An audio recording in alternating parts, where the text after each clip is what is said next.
গ্রামে প্রচুর আলোচনা হয়, প্রচুর কিছু আলোচনা হয়। ওই দেখো মাদ্রাসা করেছে মানে ইনকাম করার ধান্দা। বলবে বেটা একবার তার যদি ওটা ধান্দা হয় তা তুমি একটা দোকান করো না বাবা, তুমি একটা দোকান করে চালাও, 10টা ছেলে নিয়ে এসো। মাদ্রাসা করলে লকআপ খোলা থাকে থানার। ও সোনার ভাইরা, বাচ্চাটা আমার মাদ্রাসার একটা কথা বলি, বাচ্চা বাড়িতে গিয়েছে পড়বে না তো, আর মাদ্রাসায় তো আল্লাহ নিচে ভালো প্লেয়ার দেয় না, দেয় কি? একটু জোরে বলেন।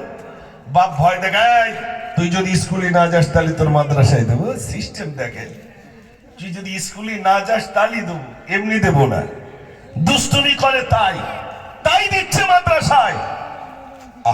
আজ এখানে এসে শুনলাম আমাদের শুধু উত্তর 24 পরগনার নয়, বাঁকুড়ার আছে, দিনাজপুরের আছে, মুর্শিদাবাদ আছে, ভিন্ন ভিন্ন জেলার আলহামদুলিল্লাহ বাচ্চারা এখানে পড়াশোনা করছে। তাতে আপনার খুশি না বেজার? চিন্তা করুন তো, খুশবু কত দূর চলে গেল। আমার আপনার ছেলেগুলো দিতে পারলাম না। বলি ফকিরে বিদ্যা, বলি না ফকিরে বিদ্যা বলি। আহা, নিজের ছেলেটা কোরআন শিখলো না, কিছুই জানলো না। অপরের সন্তানকে একটু ভালোবাসুন, দিনী প্রতিষ্ঠানের দিকে একটু তাকান, দেখুন বাচ্চাগুলো কত আদর্শবান। কেন? ওই সংবাদ মাধ্যম যখন ভাইরা আমার এমপি বললেন পার্লামেন্টে, তখন পার্লামেন্টের থেকে গোয়েন্দা ডিপার্টমেন্ট থেকে গোয়েন্দা প্রেরণ করা হলো। গোয়েন্দা আসলেন মাদ্রাসাগুলো সার্ভে করতে। কিভাবে? যেই গ্রাউন্ডের ভিতরে ঢুকেছেন গোয়েন্দা, তখন মাদ্রাসার ছেলেটা বললেন আসসালামু আলাইকুম। আচ্ছা ভাই, আপনারা এর ভিতরে ঢুকলে সালাম দেবে না দেবে না? জোরে বলে। সালাম দিল। তখন বলছে বাবু টয়লেটে যাব। টয়লেট চলুন। এখন তো ট্যাপের ব্যবস্থা, তখন ট্যাপের ব্যবস্থা নেই। 1 লোটা পানি, 1 বোতল পানি নিয়ে গেল, চলুন। গোয়েন্দা বলে জীবনে প্রস্রাব করে পানি নিয়ে এই বুঝে আবার পানি নিতে হয়।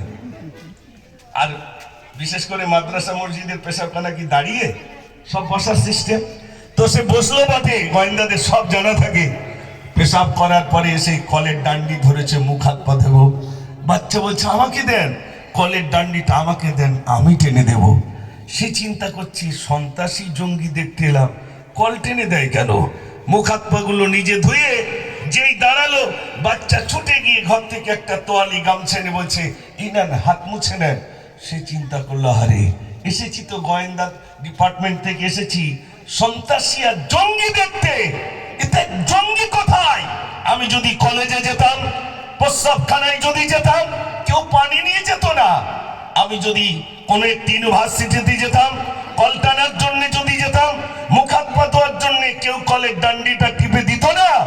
বুঝেছি এখানে জঙ্গি প্রশিক্ষণ হয় না, বরং এখানে প্রকৃত মানুষ তৈরি করার কারখানা। একটু জোরে বলুন সুবহানাল্লাহ। ভাইরা, এ নিয়ে আমরা গবেষণা করি না।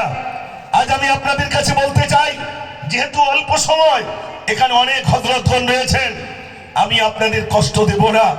মাদ্রাসার দিকে আমরা যদি না দেখি, তারপরেও কি মাদ্রাসা ক্ষতি হবে ভাই? একটু জোরে বলে।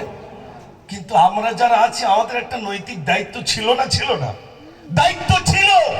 গ্রামের মাদ্রাসা কিছুই না করতে পারেন, নিজের বাপের কবরের ধারে গিয়ে কান্নার সময় নেই, নিজের মায়ের কবরের ধারে গিয়ে কান্নার সময় নেই।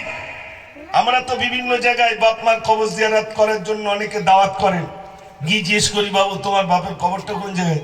তাহলে হুজুর ওই খেজুর গাছের গোড়া ছিল, ওই জায়গাটায় মনে হয়, আর মাটি টাটি ফেলেছে তো সে ভুলে গেছে। হ্যালো, কবরটা ভুলে গেছে, বাপের কবরটা কোথায় দিয়ে আসা ছেলে ভুলে গেছে। আর ওই জমি জায়গা কোথায় যা রেকর্ড করা আছে সবগুলো কিন্তু ছেলে সব মজুত করে রেখেছে, ওতে কিন্তু ছেলে ভুলেনি। পুলিশ বলে মনে হয় চার দোকানে গিয়ে বলে আমার চাচা 2 শতক করে খাচ্ছে, ওটা বেশ ফাইন রেকর্ড করে দিল। চাচা 2 শতক করে খাচ্ছে, ভাই 2 শতক করে খাচ্ছে, ওগুলো ভালো জানো। বাপের জমি জায়গা কোথায় কি আছে সব জানো, আর বাপের কবরটা কোথায় তুমি ভুলে গেলে। বাপ তো সব করে দিল। ও সোনার ভাইরা, রাগ করছেন? এই হলো আমাদের ছেলে। কিরকম ছেলে? আপনি অনেক টাকার মালিক, ঋণও করেছেন, এখন যেই মারা গেছেন, ছেলের ইমাম সাহেব ডাকলো, তুমি একটু বলো আমার আব্বা যা অন্যায় করেছে আল্লাহর রাস্তায় ক্ষমা করে দাও। আর যদি অর্থনৈতিক দিক দিয়ে, যদি লেনদেন দিক দিয়ে যদি কিছু পাওনা করে পেয়ে থাকেন একটু বলুন, আমরা দিয়ে দেবো। আর যদি মাফ করার হয় করে দেবেন। বলে না ভাই? বলার পরে বাড়ি গিয়ে বলে আব্বা অত ঋণ করেছে, আমি মিটবো কি করে? আমি কি আর ওই ঋণ করতে বললো না? এই দেখো, ওই বুঝতে পারছেন আমার কথা? হ্যাঁ, ছেলেটা বলতে অত ঋণ করলে আমি মিটবো কি করি? যা মার খাওয়ার তো খাচ্ছে ওদিকে, আর আমার তো কিছু করার নেই। ছেলে জানাজা পড়বে, টুপি খুঁজে পাচ্ছে না, বউডার বলতে সে রুমালটা দাও, তাই সেই হাত রুমাল, নাক মোছা রুমাল আর কি, ওই কোনো রকমের কানে বেড দেবার যাচ্ছে বাপের জানাজা পড়তে। ও সোনার ভাইরা, আমরা কবরে গেলি মোটামুটি তাড়াতাড়ি ফারিস্তা বলে তাড়াতাড়ি লিয়াই এর জান্নাতে দিয়ে দিই, নাকি ভাই? একটু জোরে বলেন। কোরআনের সঙ্গে সম্পর্ক রাখলাম না, কোরআন শুনলাম না, কোরআন কি জিনিস জানলাম না। শুনে নেন, এখান থেকে 3টে ছেলে হাফেজে কোরআন হচ্ছে। ওই বাপ মা ভাগ্যবান, ওই মা ভাগ্যবান যে মায়ের গর্ভে ওই সন্তান ছিল, যে সন্তান কাল কিয়ামতের দিনে ভাইরা আমার মাথায় নূরের টুপি পরিধান করানো হবে। আর মানুষ বলবে ওরা কারা? বলবে হাফেজে কোরআনের আব্বা মা। একটু জোরে হবে না সুবহানাল্লাহ? হাফেজে কোরআন, আল্লাহ রাব্বুল আলামিন হাফেজে কোরআনকে বলবি তুমি কোরআন পড়ো, সিঁড়ি চড়ো। বান্দা বলবে আলহামদুলিল্লাহ রাব্বিল আলামিন, একতলায় চলে যাবে। আর রহমানির রহিম দুতলায় চলে যাবে। কোরআন পাকের ভিতরে যখন বলবেন কুল আউযু বিরাব্বিন নাস মালিকিন নাস ইলাহিন নাস মিন শাররিল ওয়াসওয়াসিল খান্নাস الذي يوسوس في صدور الناس من الجنة والناس। হাফেজ কোরআন বলবে আল্লাহ খতম হয়ে গেল। আল্লাহ রাব্বুল আলামিন বলবেন ওরে আমার হাফেজ কোরআন, কোরআন শরীফের ভিতরে 6666 আয়াত রইল। দুনিয়ার মানুষ তোমাকে বঞ্চিত করেছিল, কিন্তু আমি আল্লাহ তোমাকে বঞ্চিত করি নাই। 6666 তালাটা আমি আল্লাহ তোমার জন্য নির্বাচিত করে রাখলাম। জোরে হবে না সুবহানাল্লাহ? ও সোনার ভাইরা আমার, কোরআন শরীফ বুঝি না, কোরআন কি বুঝি না। আমরা কোরআন থেকে অনেকটা দূরে। এই তো সেই শাবান মাস, এরপরেই আসে মাহে রমজানুল মুবারক মাস, চলে গেল রজব মাস।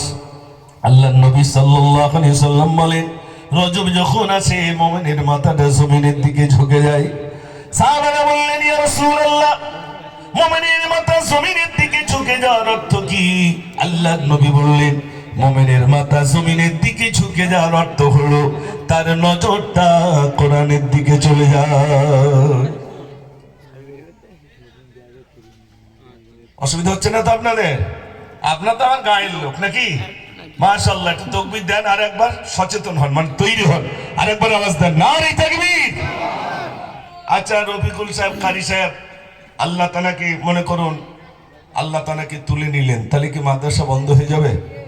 একটু জোরে বলেন। কারা কারা রাজি আছেন বন্ধ হোক? একটু হাত তোলেন দিন। আমাদের কারি সাহেব ইন্তেকাল করেছেন, তাহলে কি মাদ্রাসাটা বন্ধ হয়ে যাবে? তাহলে আপনারা কি রাজি আছেন মাদ্রাসা চলুক? কারা কারা রাজি আছেন একটু হাত তোলেন তো দেখি। যুবক ভাইরা সর্বনাশ করেছে, যুবক ভাইরা হাত তোলেন না কেন? কি রাগ হচ্ছে নাকি আমার কথায়? আমি সেই জিনিস ভাই, ইনশাল্লাহ কারি সাহেবকে আমি আজ থেকে নয়, আমি তখন অনেক ছোট ছিলাম, উনি একসময় অ্যাক্সিডেন্ট করেছিলেন, তারপরেও তিনি বিভিন্ন জায়গায় প্রোগ্রামে যেতেন, জলসা করতেন। আজ থেকে নয়, তিনি আমার কাছে শুধু একবারই ফোন করেছেন যে আসতে। আমার ঠিক আছে হযরত, যাবো ইনশাআল্লাহ। আমি 2-3টে করে প্রোগ্রাম রাখি, আজকে কোনো প্রোগ্রাম রাখিনি। আমি খুব মহব্বত করে এসেছি বলতে আমি দোয়া নিতে এসেছি, টাকা নিতে আসিনি। আমি দোয়া নিতে এসেছি। এখানে অনেক হযরত এসেছেন, তাদের হাতে হাত দেব, একটু দোয়া নেব।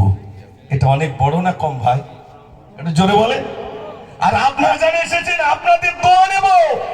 মাদ্রাসায় এতগুলো মানুষ এসেছেন, দানের থেকে দোয়া বড়, আপনার সুনজর বড়, আপনার ওই ছোট্ট কথাটা, সুন্দর কথাটা, ওটাই আমাদের জন্য বড়। আপনারা এসেছেন আলহামদুলিল্লাহ, আলহামদুলিল্লাহ, এটাই অনেক পাওনা। মাশাআল্লাহ আমার সোনার ভাইরা, আমি বিরাট লম্বা চওড়া বক্তব্য রাখবো না, দেখেছি এত সুন্দর জায়গা, কিন্তু ওই ছাত্রগুলো থাকার আর সেই পরিবেশ নেই, অল্প অল্প জায়গা হয়ে গেছে। এক্ষুনি 2 তালা করা দরকার। এক্ষুনি দুতলা করা দরকার। এই কথা বললে কি মমতা ব্যানার্জি খানি টাকা দেবে বলে মনে হয় ভাই? জোরে বলেন। না না, আরো বলবে দেখ টাকা কোথাতে আসে, খবর নিচ্ছে টাকা কোথা থেকে আসে। আর মসজিদে আজান হচ্ছে না, মসজিদ বলছে আল্লাহু আকবার, আল্লাহু আকবার। আজান হচ্ছে, মসজিদ আজান দিয়েছে, 2 লক্ষ টাকা জরিমানা হয়েছে। ঠিক বলছি না ভুল বলছি? কোথাও দেখেছেন প্রতিবাদ হয়েছে? কোথাও প্রতিবাদ নেই। প্লাক রেখে নামাজ পড়েছেন, জেলখানায় বন্দী হলো। পশ্চিমবাংলায় চাইছে মাদ্রাসার সম্পদগুলো কিভাবে নিজের কবজায় আনা যায়। কেন্দ্র সরকার উঠে পড়ে লেগেছে, ওয়াকফ সম্পদ যদি আমি নিজের কবজার ভিতরে আনতে পারি, মাদ্রাসা শেষ হবে, মসজিদ শেষ হবে, কবরস্থান শেষ হবে। মুসলমান এখনো বুঝলো না কি জিনিস সেটা। আমাদের পূর্বপুরুষ তারা ওয়াকফ করে দিয়েছেন, আল্লাহর রাস্তায় দান করে দিয়েছেন। আমাদের চিন্তাধারা আমার নাতির কি হবে, আর আমার ছেলের কি হবে, আর আমার মেয়ের কি হবে, তাই তো নাকি ভাই? আর আমাদের পূর্বপুরুষদের চিন্তাধারা ছিল আমার কওমের কি হবে, আমার মুসলমান কমিউনিটির কি হবে, আমার জাত ভাইয়ের কি হবে। তাই তারা নিজেদের সমস্ত সম্পদগুলো ইসলামের জন্য দান করে দিয়েছিলেন। জোরে বলুন না সুবহানাল্লাহ। আপনারা চিন্তা করতে পারেন গুজরাটে কি মাদ্রাসা নেই? জোরে বলেন। আমার ছেলে গুজরাটে ওয়াহালুতে পড়াশোনা করে, পাগড়ি পেয়েছে গত রাত্রে। গুজরাটে প্রচুর মাদ্রাসা, দেখলে অবাক হবেন, এত সুন্দর মাদ্রাসা, সম্পূর্ণ ফ্রি, সম্পূর্ণ ফ্রি, 1 টাকা খরচা নেই। আদর্শ দেখলে অবাক হবে। গুজরাটে তো মাদ্রাসা আছে, তাহলে এখানে হযরত এসেছেন কিসের জন্য? কিসের জন্য এসেছেন? মহব্বতে। পশ্চিম বাংলায় কোরআন থেকে অনেকটা দূরে, যদি সেখানে একটু অর্থ দিয়ে, সেখানে যদি একটা ইদারা, একটা সুন্দর মাদ্রাসা যদি তৈরি করা যায়, সেখানে যদি কিছু অর্থ দিই, আলহামদুলিল্লাহ পশ্চিম বাংলার শিশু বাচ্চাগুলো তারা কোরআন শিখবে, তারা হাফেজে কোরআন হয়ে যাবে, তারা দ্বীন পেয়ে যাবে, তারা সুন্নাহ পেয়ে যাবে, বেদাত থেকে তারা বেঁচে যাবে। একটু জোরে বলুন না সুবহানাল্লাহ। এজন্য হযরত আজ এখানে এসেছেন, আলহামদুলিল্লাহ। অনেক হযরত এখানে এসেছেন, আলহামদুলিল্লাহ। আমি সত্যি করে আনন্দিত। আজ আপনার এখানে যারা আছেন, একবার এই মাদ্রাসায় আঙ্গিনে আপনার উপস্থিত হয়েছেন, খুশি হয়ে একবার আল্লাহর নাম জোরে না, নারে তাকবীর, আর জোরে না, নারে তাকবীর। আমি ওই প্রতিষ্ঠানের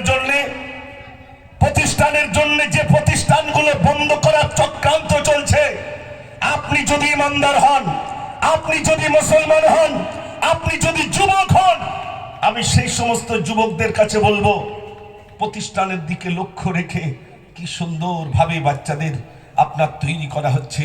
একটা ছোট্ট বাচ্চা যাতে সুন্দর আদর্শবান হয়, চরিত্রবান হয়, নবিয়ান আখলাক তার ভিতরে আসুক, সুন্নাহগুলো আসুক, মিসওয়াক থেকে শুরু করে, তাসবিহ থেকে শুরু করে, আপনার সমস্ত নামাজ, একটা নামাজ যাতে বাদ না যায়।